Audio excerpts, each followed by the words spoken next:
Escuela Bíblica a la luz de la palabra, escudriñando las Escrituras.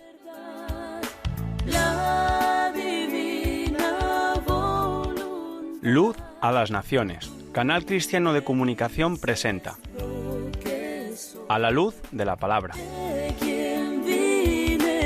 Un estudio expositivo de la palabra de Dios, una presentación minuciosa de toda la Escritura. Porque es inspirada por Dios y útil para enseñar, para redarguir, para corregir, para instruir en justicia, a fin de que el hombre de Dios sea perfecto, enteramente preparado para toda buena obra.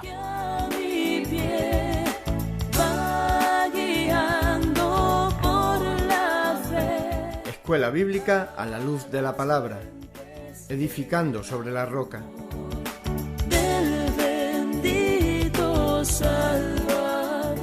Primera carta de Pedro por Lowell Bruckner.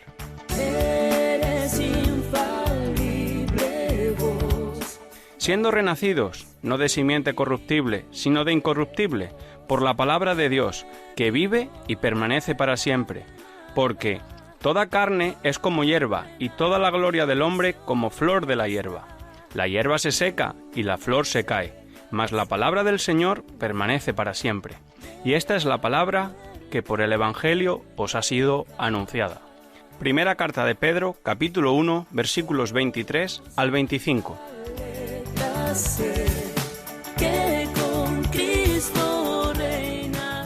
El vínculo de la hermandad en la familia de Dios es el amor. Y no es un amor común, como el que existe entre las familias terrenales. El amor de Dios es único y perfecto. El mismo amor que reina en la deidad y que siempre ha reinado desde el amanecer del tiempo. Es la más alta forma de motivación en el caminar cristiano, atrayendo al creyente a la obediencia a Dios y gobernando sobre su relación con otros creyentes. Es un don y privilegio que enriquece nuestros años sobre la tierra, por encima de cualquier cosa vivida por el Hijo común de Adán. También menciona el 1 de Pedro, capítulo 1, el temor de Dios, que no es contrario a su amor.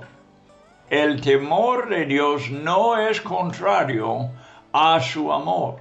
El temor de Dios nos protege de muchas trampas mientras caminamos en el mundo. Empezando en el versículo 17 de capítulo 2, Pedro da una lista de autoridades que debemos honrar. Primeramente, el honor debido a un rey. En el versículo 18 hay un temor piadoso que los siervos de la casa deben guardar hacia sus amos. La palabra griega para amos aquí es déspotes. Y en la siguiente frase, Pedro dice que ellos pueden ser difíciles o también afables. La virtud cristiana es la que tiene que manifestarse en este asunto, y no las características humanas. Solamente el siervo nacido de nuevo puede someterse de esta forma. Muchas veces la Escritura aconseja al cristiano a reaccionar positivamente cuando es maltratado. Dios le capacita con una habilidad sobrenatural por medio de Cristo que vive en él. En el versículo 19 y 20, Pedro da instrucciones claras a favor de esta virtud. Jesús enseñó de ella en los evangelios y quisiera poner Lucas capítulo 6, versículo 32 hasta 36 delante de nosotros hoy. Dice, y es Jesús quien habla: Porque si amáis a los que os aman, ¿qué mérito tenéis? Porque también los pecadores aman a los que los aman. Y si hacéis bien a los que os hacen bien, ¿qué mérito tenéis? Porque también los pecadores hacen lo mismo. Y si prestáis a aquellos de quienes esperáis recibir, ¿qué mérito tenéis? Porque también los pecadores prestan a los pecadores para recibir otro tanto. Amad pues a vuestros enemigos y haced bien y prestad, no esperando de ello nada, y será vuestro galardón grande, y seréis hijos del Altísimo, porque Él es benigno para con los ingratos y malos. Sed pues misericordiosos, como también vuestro Padre es misericordioso. Qué tremenda enseñanza, ¿verdad? Muy buenas tardes, amigo oyente. El amor de Dios es la motivación dentro del cristianismo, no cabe duda. Lo que hay que enfatizar, y eso es lo que enfatizo mucho, es que el amor de Dios no es el común amor humano. No es el amor que nosotros hemos experimentado en el mundo por medio de nuestros padres, nuestra madre, nuestra esposa, nuestros hijos. Este no es un amor humano, digo, no es el amor común. Es un amor importado desde el cielo. Es un amor importado al tiempo desde la eternidad. Es un amor que fuera del cristianismo ninguno ha experimentado. Y por esta razón no lo conoce, ni entiende lo que es este amor. Ya he comentado que el amor de Dios es eterno y ha existido desde el principio del tiempo. También he mencionado la virtud cristiana, y esta es aparte de cualquier característica humana. No está naturalmente en el ser humano y solamente existe en la persona que ha nacido de arriba, sobrenaturalmente. Esta es la única persona que pueda obedecer los mandamientos de Cristo. Y esto será porque Cristo Jesús vive en él. Cristo dio las instrucciones para él. Como hemos leído en Lucas, acabamos de leer. Por eso, hasta puede amar a sus enemigos, como lo hizo Cristo cuando estaba crucificado. Todo esto es sobrenatural y no es posible para la persona que no ha nacido de Dios de nuevo. Son cosas esenciales y a veces los maestros de la palabra no nos las han enseñado bien.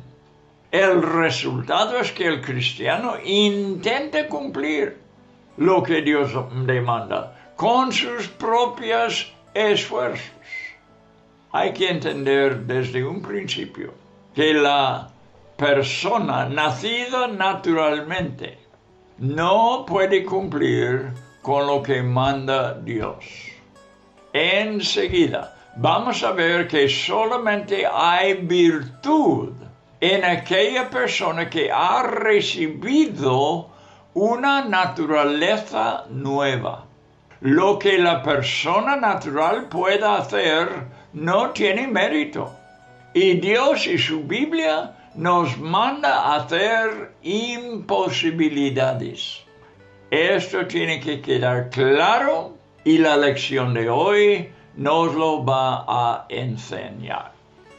Vale, pues no es un mérito para la naturaleza cristiana hacer lo que los pecadores, toda la gente, pueden hacer.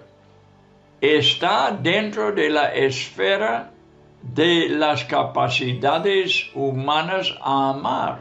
Eso sí, hacer bien y prestar a los amigos, quienes felizmente devuelven ese amor, buenos actos y las cosas que se les han prestado. Sin embargo, observa cómo el nuevo nacimiento de Dios está involucrado en este mandato a los hijos de Dios. Y voy repitiendo Lucas 6:35. Seréis hijos del Altísimo. Es un nuevo nacimiento. Hijos del Altísimo. Porque Él es benigno para con los ingratos y malos. No es por haber nacido de nuestras madres que tengamos esas capacidades. Está hablando de los que han nacido la segunda vez, los que han nacido de arriba, los que han nacido de nuevo. Estos tienen la capacidad en su nueva naturaleza poder cumplir con lo que Dios manda. Es la naturaleza de Cristo la que manifiesta estas virtudes en los seres humanos. Tenemos aquí una enseñanza maravillosa de la naturaleza sobrenatural y celestial en un cristiano que no pide reciprocidad de los hombres. Una conciencia buena delante de Dios es extremadamente sensible, reacciona a las normas de una vida piadosa que alcanza mucho más allá de simples requisitos humanos. La conciencia de un cristiano verdadero responde, como Dios requiere, al maltrato y a la injusticia, incluso aceptando con dignidad los golpes físicos. Esto está dentro de la esfera de nuestro llamamiento en Cristo, quien fue un ejemplo perfecto para nosotros. Con este fin, Pablo testificó: todo lo puedo en Cristo que me fortalece. Escrito en Filipenses 4:13. Adelante pues con nuestra lección. Estamos en 1 de Pedro capítulo 2 y ahora pasaremos al versículo 21. Y dice la palabra de Dios: pues para esto fuisteis llamados, porque también Cristo padeció por nosotros, dejándonos ejemplo, para que sigáis sus pisadas, el cual no hizo pecado, ni se halló engaño en su boca, quien cuando le maldecían no respondía con maldición, cuando padecía no amenazaba, sino encomendaba la causa al que juzga justamente, quien llevó él mismo nuestros pecados en su cuerpo sobre el madero, o sea, sobre la cruz, para que nosotros, estando muertos a los pecados, vivamos a la justicia, y por cuya herida fuisteis sanados. Porque vosotros erais como ovejas descarriadas, pero ahora habéis vuelto al pastor y obispo de vuestras almas. Lo que acabamos de leer, estos 1, 2, 3, 4, 5 versículos, son inspirados por el Espíritu Santo. Y en verdad no podemos aprenderlos o entenderlos correctamente sin la enseñanza del Espíritu Santo. Hay cosas aquí que tenemos que ver espiritualmente, porque está hablando de Cristo y el bien que logró porque actuaba según su naturaleza piadosa, una naturaleza perfecta, una naturaleza que no pecaba, que nunca hizo mal. Y vemos que por la manera que él aceptaba las cosas, pudo hacer mucho bien. Lo que estoy diciendo en versículo 21, dice que padeció por nosotros. Padeció. Era necesario esto en su vida. Lo hizo de una forma sobrenatural, como el hombre natural no pudiera hacer. Cristo padeció de una forma, te digo, sobrenatural. Padeció sobrenaturalmente entonces. Entonces, ¿qué hizo? Dejándonos ejemplo, dejándonos una manera, dejándonos ejemplo, siendo nuestro ejemplo, para que nosotros sigamos sus pisadas. ¿Pero cómo? No en nuestros poderes. Estos no pueden cumplir. Sus pisadas que dejó son pisadas perfectas y sobrenaturales. Y la única manera de pisar en ellos es por medio del Espíritu Santo. El ejemplo que tenemos que seguir, lo tenemos que seguir espiritualmente, en otras palabras. Sigamos sus pisadas sobrenaturales, de manera sobrenatural. Cristo padeció y nos dio un ejemplo que el hombre normalmente no puede seguir, pero podemos, por una nueva naturaleza que nos ha dado, por haber nacido de nuevo, podemos seguir sus pisadas. Vea esto, no hizo pecado ni una sola vez, ni se halló engaño en su boca. Él decía: yo soy la verdad. Nunca mintió. Y cuando le maldecían, no respondía con maldición. Al contrario, no amenazaba cuando padeció, sino encomendaba la causa al que juzga justamente. Lo dejó en las manos de su Padre. Él, está hablando del mismo Cristo, llevó nuestros pecados. Así, de esta forma, eso es lo que está diciendo Pedro. Lo hizo de esta forma. ¿Y qué fue el resultado? Pues fue de llevar nuestros pecados en su cuerpo a la cruz, para que nosotros, que estábamos muertos al pecado por su muerte, morimos con Él.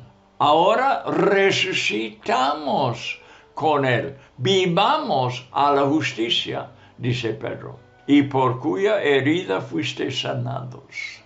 En otras palabras, está diciendo, vamos a ver el resultado final, cuya herida fuisteis sanados. Por la manera que sufrió, por no sufrir con amenazas, por no sufrir por maldiciones, sino aceptando estas cosas y poniéndolos perfectamente en las manos de su Padre para que Él juzgue todo. Él mismo no juzgó. Nosotros erais, dice, como ovejas descargadas. Otra vez, está hablando del resultado de este sufrimiento perfecto. Que nosotros que fuimos ovejas descarriadas, ahora hemos vuelto hemos vuelto. La palabra aquí es lo mismo, es sinónimo con la palabra arrepentidos. Hemos arrepentidos. ¿Y dónde hemos llegado? Al pastor y obispo. La palabra quiere decir sobreveedor de nosotros, de nuestras almas. A Cristo hemos vuelto, quien es nuestro pastor y el que sobrevé nuestras vidas. Todos estos resultados por la manera en que sufrió. ¿Ve? Y está diciendo que nosotros debemos seguir su ejemplo, pero que no podemos hacerlo por nuestros esfuerzos naturales. No tenemos capacidad en nosotros, en quienes somos nosotros por nacimiento, sino hasta que nazcamos de nuevo, ¿verdad? Con la naturaleza de Cristo en nosotros. Podemos entonces cumplir. La porción final de este capítulo apunta al lector directamente a Cristo para ver en Él su ejemplo perfecto. Podemos entonces ganar esta lucha mirando a Cristo. El consejo de Pedro a sus lectores es que sigan sus pasos. Lo hemos leído. Enfatizo de nuevo que solamente es posible por medio del nuevo nacimiento, en el cual la vida resucitada de Jesús, por la fe, se hace nuestra. La misma vida que resucitó a Cristo de los muertos ahora nos hace resucitar a una vida nueva. Es una vida sobrenatural creada en Cristo Jesús. Creada, digo. Lo que hay en Cristo es una nueva creación. Empezó una nueva creación en Cristo, como en Adán empezó la primera creación. Cristo tenía que recrear todas las cosas, porque Adán fracasó y pecó, y fue arruinado la primera y destruido la primera creación. Cristo vino a la tierra a dar una vida nueva, a poner una creación nueva en la tierra, algo más allá de lo que estaba en Adán. Somos llamados en primer lugar a seguirle en sus sufrimientos. En Filipenses 3:7, Pablo estimó todos los beneficios que había ganado en el pasado como perdidos. Vamos a leerlo. Filipenses 3:7. Dijo el apóstol: cuántas cosas eran para mí ganancia, las he estimado como pérdida por amor de Cristo. Lo voy a repetir. Cuántas cosas eran para mí ganancia, las he estimado como pérdida por amor de Cristo. En el siguiente versículo usa un término más fuerte, llamándolo las cosas que ha contado como pérdida, ya los llama estiércol. Estiércol. Ciertamente, dijo él, y voy leyendo de la Biblia textual en este versículo. Ciertamente, aún considero todas las cosas como pérdida por la superioridad del conocimiento de Jesús el Mesías, mi Señor, por el cual perdí todas las cosas y las tengo por estiércol. Esta es la palabra griega. Yo creo que esta es la mejor traducción del griego, porque sugiere que algo tiene que salir de una vida antes de poder ser reemplazado con el conocimiento personal de Cristo. Estamos aprendiendo una lección muy grande aquí, una doctrina muy importante, una doctrina cristiana. Para Pablo, el valor de conocer a Cristo eclipsó totalmente todo lo demás. Moisés, de igual manera, eligió. Mira Hebreo 11:26, por favor.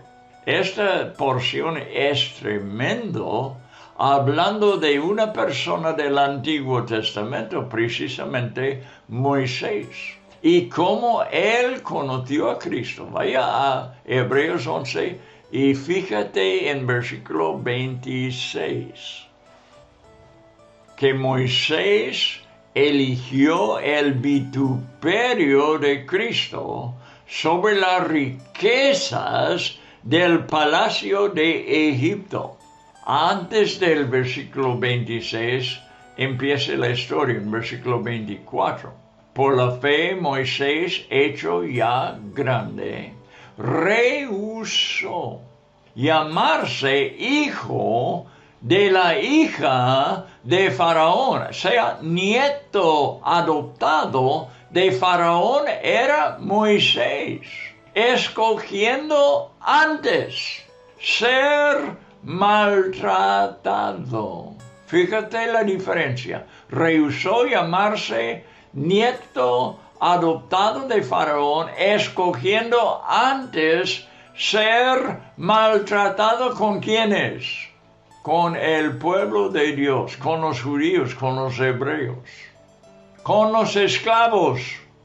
Escogió antes esto que gozar de los deleites temporales del pecado. Tremenda lección aquí, escogiendo antes del maltratado que gozar como pudo, como nieto de Faraón, pudo gozar de los deleites que ofrecía el palacio de Faraón, pero eran deleites temporales del pecado. Acuérdate siempre esto, que el pecado es temporal. No ofrece nada duradero. Nada. Se goza y pasa. Sí es un gozo, pero es momentáneo. Por eso, mire cómo eligió Moisés las cosas. Rehusando unas cosas, escogiendo otras cosas. Y es sorprendente las cosas que eligió, pero tenemos que ver que Moisés está eligiendo en el Espíritu Santo y no según sus propios deseos. Ahora, versículo 26. Teniendo por mayores riquezas. Nota esta frase, mayores riquezas. ¿Qué consideró él como riquezas? Ahora ve las siguientes palabras que te va a sorprender. El vituperio de Cristo. ¿Qué son las mayores riquezas? El vituperio de Cristo. ¿Y por qué los eligió a ellos y no lo que sigue? ¿Qué es lo que sigue? ¿Qué era la otra cosa que podía elegir? Los tesoros de los egipcios. Los tesoros sin igual del palacio de Faraón. Los rechaza, teniendo por mayores riquezas el vituperio de Cristo. En otras palabras, lo mejor del mundo de aquel entonces, el palacio, el gobierno, la civilización más avanzado de su día, rechazó completamente lo que ofrecía porque tenía por mayor riqueza que dice los tesoros de Cristo, dice las bendiciones de Cristo, dice la vida eterna de Cristo. Aquí no dice esto, dice el vituperio, lo peor que hay en la vida de Cristo, lo peor, vituperio, es lo que elige sobre lo mejor del mundo, lo mejor del palacio, lo mejor de la civilización egipcia. Lo elige lo peor de Cristo sobre lo mejor del mundo. ¿Por qué? Porque vale más. Vamos a ver lo que dice, versículo 26 termina. El vituperio de Cristo sobre los tesoros de los egipcios, porque tenía puesta la mirada en el galardón, sea el verdadero galardón. Pudo ver lo que el hombre naturalmente no ve. Pudo ver que valía más, que el galardón de Cristo era de mucho más valor que lo ofrecía la oportunidad que tenía en el palacio de Faraón. Vamos a verlo una vez más. ¿Qué eligió? Quiero decir, rehusó llamarse nieto de Faraón y eligió ser maltratado con el pueblo de Dios.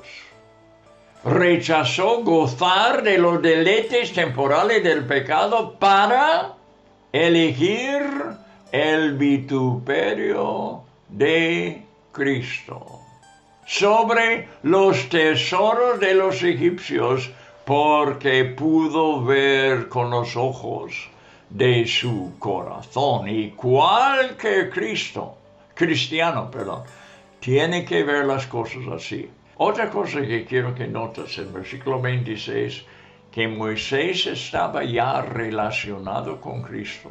Él conoció a Cristo, le fue revelado, él fue un profeta que profetizó de el Cristo. Él en el Antiguo Testamento conocía a Cristo como todos los profetas. Le conocía de antemano, antes que vino a la tierra y profetizó de él. Entonces, pudo ver el galardón, lo pudo ver con su corazón. Los ojos naturales veían lo que todo el mundo veía. Riquezas, cosas reales, la mejor posición en el mundo. Los ojos naturales pudo ver eso. Pero él tenía otros ojos del corazón que pudieron ver el galardón que hay en Cristo Jesús, que es eterna.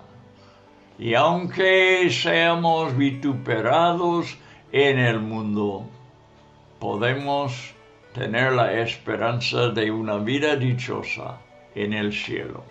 Esta porción me impresiona muchísimo.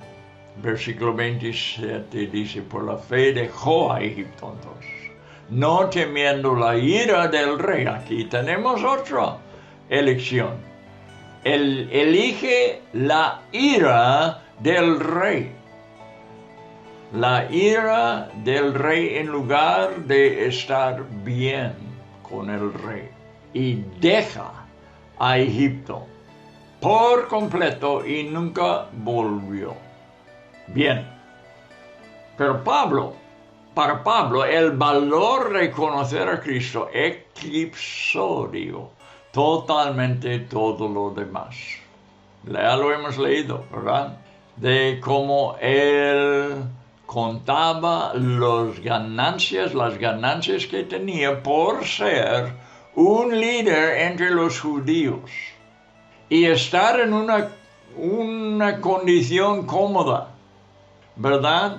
Él hizo lo mismo, eligió mejor la ira del concilio judío, la ira de la potencia más fuerte en Jerusalén. Él antes quería ser parte del concilio, uno de los 70 que gobernaba en Jerusalén, pero al encontrar a Jesús en el camino a Damasco, fue cambiado totalmente su carrera, podemos decir, y elige mejor seguir a Cristo desde ese momento, con los judíos principales oponiéndose, persiguiéndole. El resto de su vida hizo la misma, escogió lo mismo el apóstol que Moisés, el vituperio de Cristo. Y el lector que le ha conocido puede apreciar la evaluación de Pablo y Moisés. Absolutamente nada puede compararse con Jesús. Su vida fue sin pecado. Y cuando Él vive en el interior humano, nos, dice el Salmo, guiará por sendas de justicia por amor de su nombre. La santidad será la meta para cada cristiano. Su camino es el camino de la verdad. Y no hay manera de vivir a Él y caminar con Él sin amar a la verdad. Dice Juan 3:21, el que practica la verdad viene a la luz. Yo quiero enfatizar esto y lo enfatizaré hasta el día de mi muerte, que lo que vale más que todo es la verdad. Y el que practica la verdad viene a la luz. Parece que el evangelismo de hoy en día ve otra cosa. Cree que todo el mundo necesita el amor. Todo el mundo necesita saber de amor. Pero la Biblia enseña, Jesús enseña. Jesús mismo dijo estas palabras. El que practica la verdad, no el que necesita el amor. Este es un engaño hoy en día. En el evangelismo siempre queremos presentar el amor. Y la Biblia no lo dice. La Biblia dice que hay que presentar la verdad. La verdad es lo que vale. El amor puede engañar y ha engañado muchas personas. Lo que no puede engañar es que la verdad siempre es según la misma palabra. La misma palabra significa que no hay mentira, que no hay engaño. La verdad es pura verdad. Eso es lo que dijo Jesús. Y también dijo a Pilato algo muy semejante en Juan 18:37. Escucha. Todo aquel que es de la verdad. Otra vez. No dice todo aquel que necesita amor. Porque la gente no necesita en primer lugar el amor. Necesita la verdad. Todo aquel que es de la verdad oye mi voz. Entonces no vayamos buscando gente que necesita amor. Vayamos buscando gente que en busca de la verdad. Porque esto es lo que les va a tener valor. El engaño es un extraño para Cristo. y para todo lo que tiene que ver con su reino. Su confianza en el Padre y elimina cualquier necesidad de defender. Tanto su reputación él dejaba ser vituperado. No defendió su reputación, como simplemente su vida física. No se defendió físicamente. Podía, amigo, Cristo tenía poder de librarse de la cruz, pero lo aceptó, no fue matado, él ofreció a la muerte. Bien, su confianza en el Padre elimina cualquier necesidad de defenderse. Sabía que confiar en el Padre era confiar en su justicia perfecta, que no podía fracasar. Todo el abuso verbal de sus enemigos no alcanzó su pureza interior. Es decir, tanto en la compañía del Sanedrín como en la presencia del gobernador Pilato o colgado en la cruz, él estuvo perfectamente en control de la situación y no reaccionó de forma indecorosa. Dice el versículo 23 de nuestro capítulo en 1 de Pedro 2. ¿Verdad? Vamos a ver. Vamos a leer 2:23. 1 de Pedro, quien cuando le maldecían no respondía con maldición. Cuando padecía no amenazaba, sino encomendaba la causa al que juzga justamente. Bien, se enfocó en su misión y abrazó la cruz bajo el peso de nuestros pecados. Quiero citar a un hombre de color, Lockridge, S.M. Lockridge. Él sabía, tanto como cualquier otro, cómo Jesús reaccionó ante el ladrón. ¿Recuerda? A su lado había un ladrón que le estaba maldiciendo, que le estaba diciendo que bajara de la cruz y que le salvara a él también. Este ladrón que le provocó, diciendo que se salvara a él mismo y bajara de la cruz. Lockridge imaginó que el Señor dijo dentro de sí: no, hoy todavía es viernes, pero tú espera hasta el domingo por la mañana. ¡Qué gozo, qué gozo! Hoy todavía es viernes, pero tú espera hasta el domingo por la mañana, vas a ver. Añadió el predicador Lockridge: es mejor levantarse de los muertos que bajarse de la cruz. Este principio todavía es legítimo.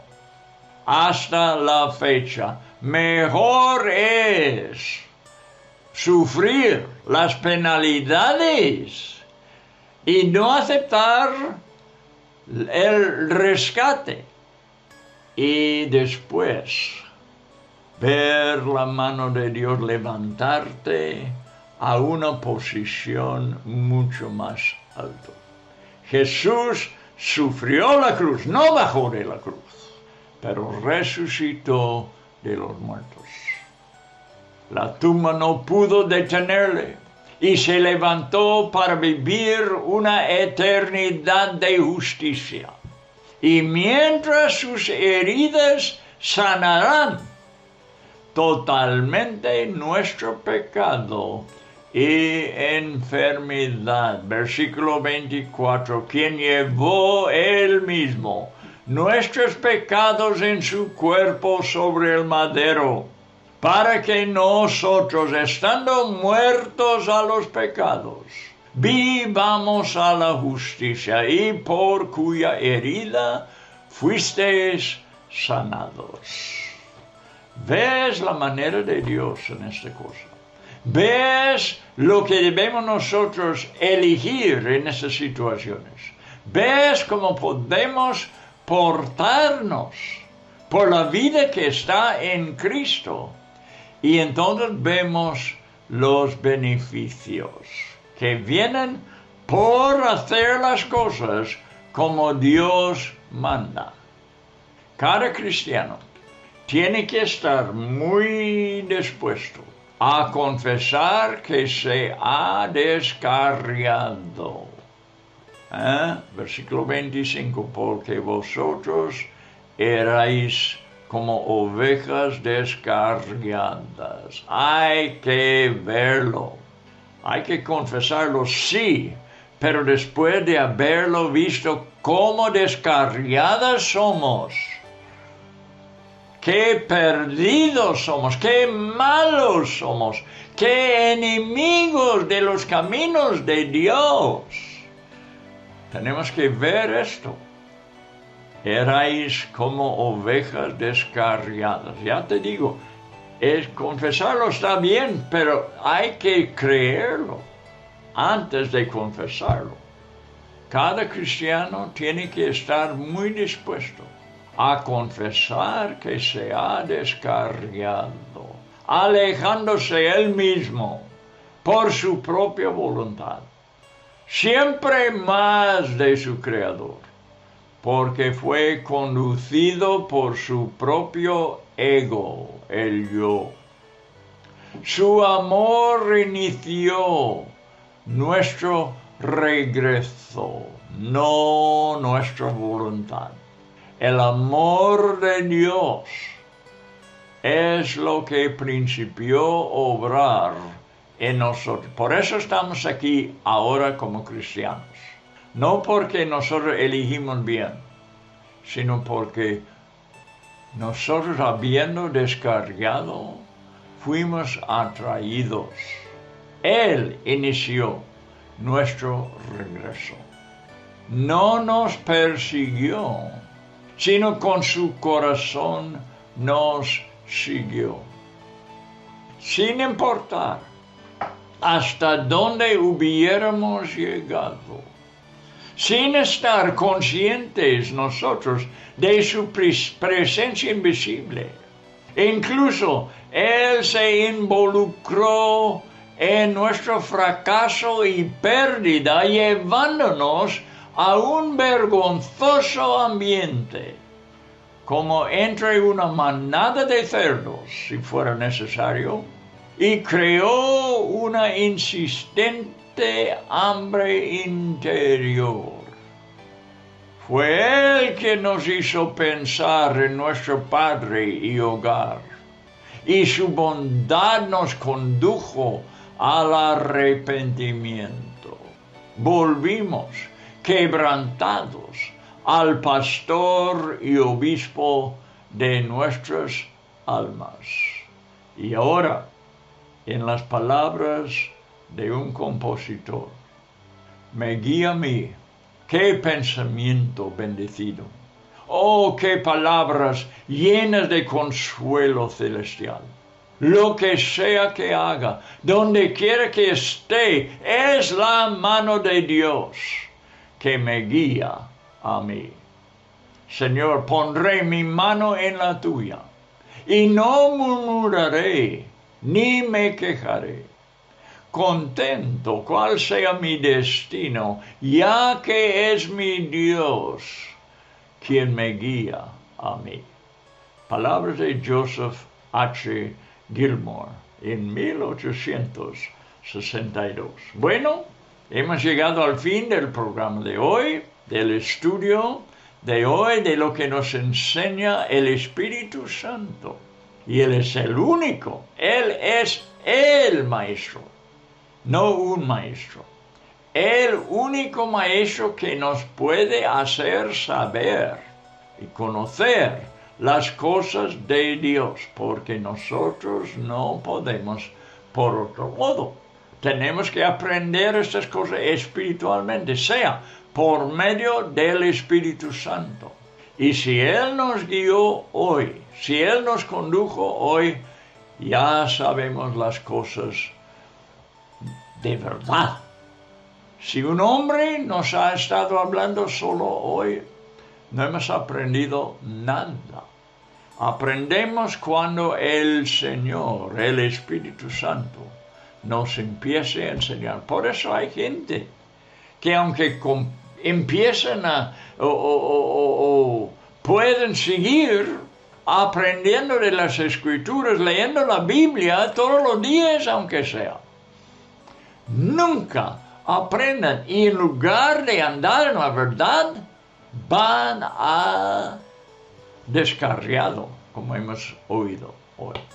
Descarriadas como ovejas perdidas, porque el único maestro es el Espíritu Santo. Por eso hay tantas sectas hoy en día, que se dicen cristianos, pero no son falsos. ¿Por qué? Por esta razón. Porque no es el Espíritu quien les está enseñando. Hermano mío, tú y yo, vamos a estar atentos a esto. Vamos a estar pidiendo cada vez que entramos en un programa, cada vez que leemos la Biblia. Me gusta la foto que tengo de una señorita, puesto de rodillas a un lado de su cama, con la Biblia abierta enfrente de sus ojos. Está leyendo, sí, pero está rogando a Dios darle entendimiento espiritual, como solamente el Espíritu Santo puede hacer. Esta bendición pido para cada oyente hoy, que recibamos las cosas por medio del Espíritu de Dios. Bueno, estaremos con vosotros muy pronto otra vez con el siguiente programa, entrando en capítulo 3 de Primero de Pedro. Hasta entonces.